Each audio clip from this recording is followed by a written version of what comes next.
الرحیم رب اشرح لی صدری ویسر لی امری واحلل عقدۃ من لسانی یفقهوا قولی رب ادخلنی مدخل صدق واخرجنی مخرج صدق واجعلنی من لدنک سلطانا نصیرا۔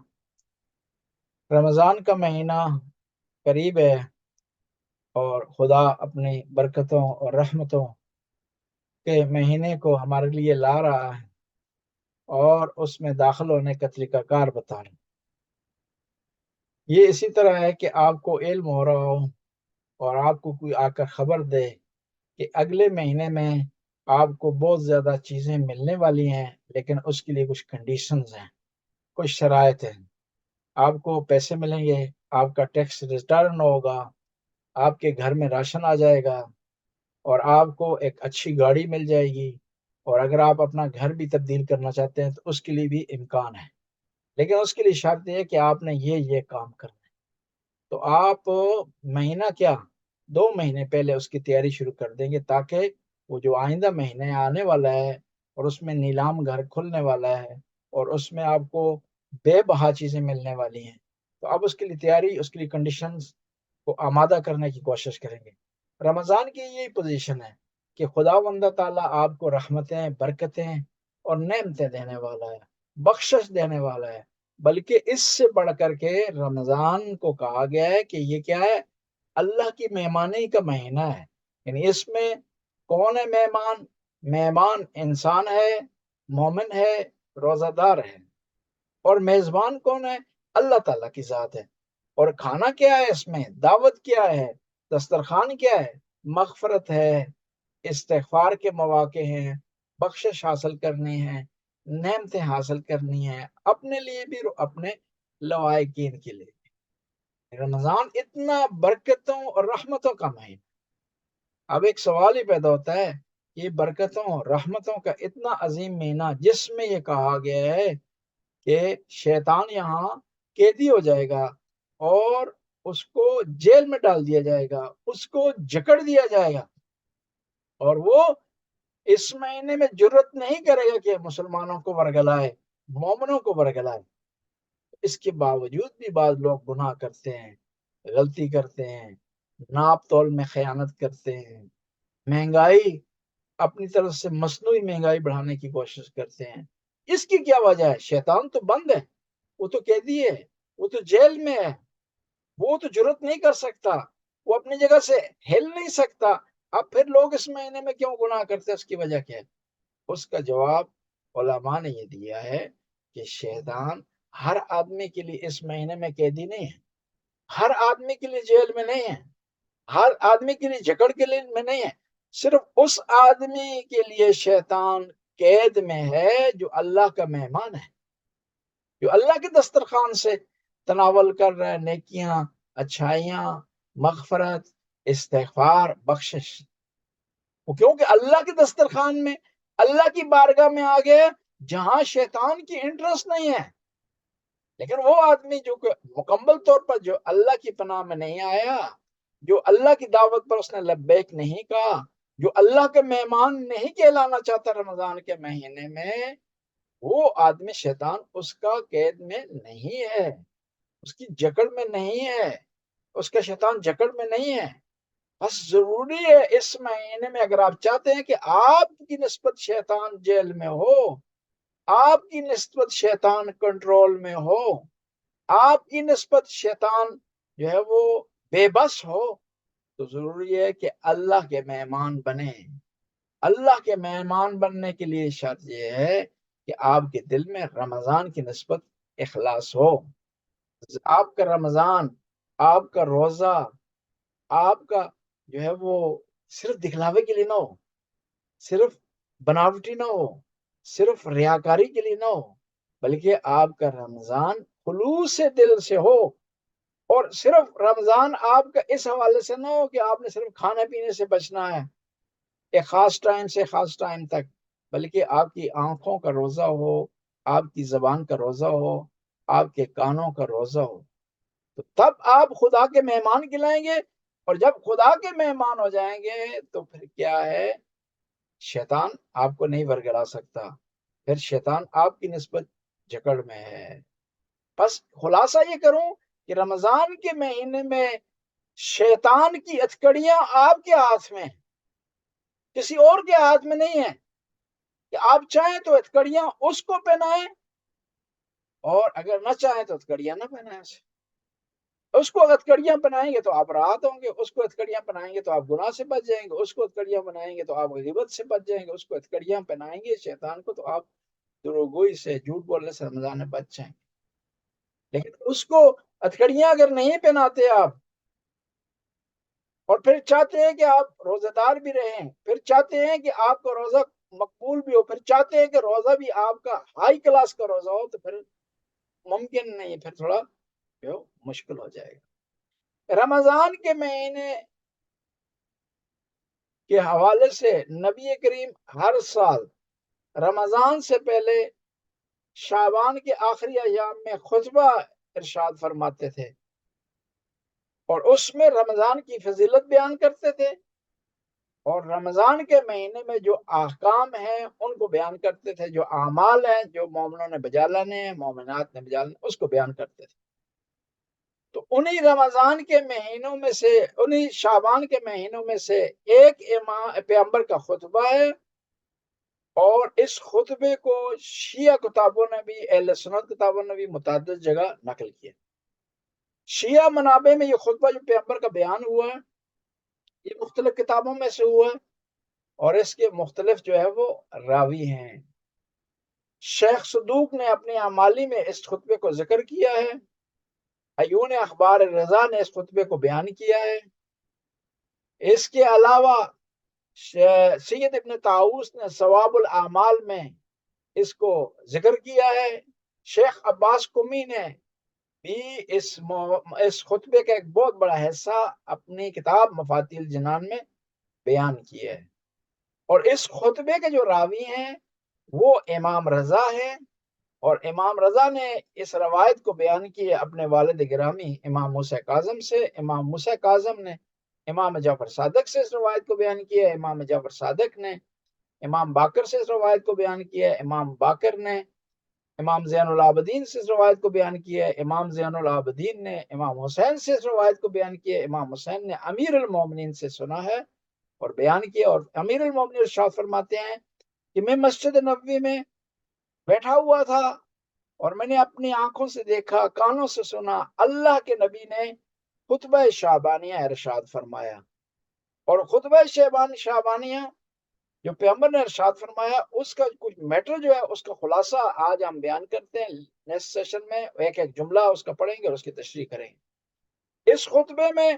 پیغمبر نے رمضان کی برکتیں اور رحمتیں بیان کی، اس کی فضیلت بیان کی ہے، اور روزہ رکھنے کی جو درجہ ہے، مقام اس کو بیان کیا ہے، اور اس مہینے میں بیان کیا ہے کہ اس مہینے میں شیطان کے حوالے سے کیا کنڈیشن ہوتی ہے، اور پھر اس کے بعد یہ بیان کرنے کے بعد پیغمبر نے فرمایا ہے کہ رمضان کے مہینے میں آپ نے کیا کرنا ہے، دعائیں پڑھیں، قرآن کی تلاوت کریں، لمبے سجدے کریں، اور جب بھی آپ کو پیاس لگے رمضان کے مہینے میں تو قیامت کی بھوک اور پیاس کو یاد کریں، اور اس مہینے میں آپ صلوات زیادہ سے زیادہ پڑھیں، اور اس مہینے میں کوشش کریں اپنے ہاتھوں کو، اپنی زبان کو کنٹرول میں رکھیں، اور زبان اور ہاتھوں کے ذریعے کسی کو تکلیف نہ پہنچائیں، اور اسی مہینے میں بزرگ جو لوگ ہیں، بڑے لوگ ہیں، ان کا جو ہے احترام کیا جائے، اللہ سے مناجات کی جائے، یتیموں کا خیال رکھا جائے، اور روزہ داروں کو افطاری کروائی جائے۔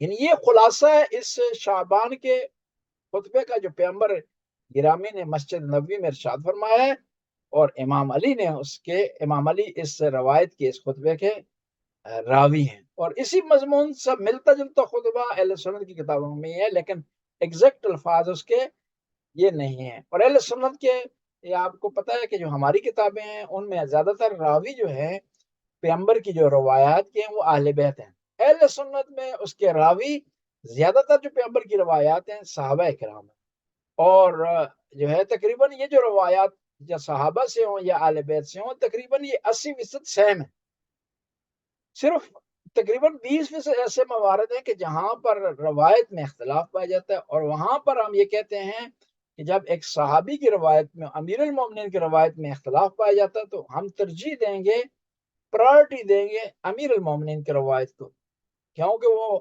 شیعہ اور سنی دونوں کے نزدیک عادل ہیں، شیعہ اور سنی دونوں کے نزدیک وہ پیغمبر کے بہت زیادہ قریب ہیں، شیعہ اور سنی کے نزدیک جتنا قربانی، جتنی شجاعت امام علی نے اسلام کے لیے دکھائی ہے کتنی کسی اور نے نہیں دکھائی، اور شیعہ اور سنی کے نزدیک جتنا علم امیر المومنین کے پاس تھا قرآن کا، حدیث کا اور دوسرے علوم کا، وہ کسی اور صحابی کے پاس نہیں تھا۔ اس بنیاد پر ہم ترجیح دیتے ہیں امیر المومنین اور اہل بیت کی روایات کو۔ اب جو ہے وہ خطبے کے چند جملے پڑھتے ہیں اور پھر انشاءاللہ 4-5 منٹ میں ہم اس کو اپنی بحث کو، آج کی بحث کو انشاءاللہ کلوز کر دیں گے۔ بسم اللہ الرحمن الرحیم۔ ان امیر المؤمنین علیہ السلام، کہ یہ روایت ہے امیر المومنین سے، قالا ان رسول اللہ خطبنا ذات یوم، امیر المومنین ارشاد فرماتے ہیں کہ ایام میں سے کسی ایک دن اللہ کے رسول نے خطبہ ارشاد فرمایا، فقالا، اور انہوں نے خطبے میں اس طرح ارشاد فرمایا، کس طرح ارشاد فرمایا پیغمبر نے، اللہ کے رسول نے؟ پیغمبر ارشاد فرماتے ہیں کہ ایو الناس انہو قد اقبل الیکم شہر اللہ بالبرکت والرحمہ، کہ اے لوگو اللہ کا مہینہ برکت اور رحمت اور مغفرت کے ساتھ تمہاری طرف بڑھ رہا، یعنی آنے والا ہے۔ یعنی یہاں اس خطبے میں پیغمبر ارشاد فرماتے ہیں کہ جو مہینہ ہے رمضان کا، یہ کوئی معمولی مہینے نہیں ہے۔ یہ کون سا مہینہ ہے؟ جسے اللہ کا مہینہ کہا گیا ہے، یعنی یہ وہ مہینہ ہے، اور یہ مہینہ کوئی معمولی مہینہ نہیں ہے۔ یہ کون سا مہینہ ہے؟ برکت والا مہینہ ہے۔ اور کون سا مہینہ ہے؟ رحمت والا مہینہ ہے۔ اور کون سا مہینہ ہے؟ مغفرت والا مہینہ ہے۔ یعنی پیغمبر ارشاد فرماتے ہیں یہ رمضان کا مہینہ، اس میں خدا آپ کو برکتیں دے گا، آپ کے مال میں برکت ہوگی، آپ کے اعمال میں برکت ہوگی، آپ کی عبادتوں میں برکت ہوگی، آپ کے سارے کاموں میں برکت ہوگی۔ یعنی آپ تھوڑی سی اسٹرگل کریں گے، اس کا منافع آپ کو زیادہ ملے گا، تھوڑے سے اعمال عبادت بجا لائیں گے، اس کا ثواب آپ کو زیادہ ملے گا۔ دیکھیں نا، یہ اتنا رحمت والا مہینہ ہے، برکتوں والا مہینہ ہے کہ پورا سال انسان برکت کی تلاش میں رہتا ہے، رحمت کی تلاش میں رہتا ہے، اور برکت حاصل کرنے کے لیے جدوجہد کرتا ہے، کوشش کرتا ہے، اسٹرگل کرتا ہے۔ لیکن رمضان کا وہ مہینہ ہے جس مہینے میں برکت انسان کو تلاش کرتی ہے۔ کون ہے جو برکت حاصل کرے، رحمت حاصل کرے، مغفرت حاصل کرے؟ اور نہ فقط یہ مہینہ برکت کا مہینہ بلکہ رحمت کا مہینہ ہے۔ کس کی طرف سے رحمت نازل ہو رہی ہے؟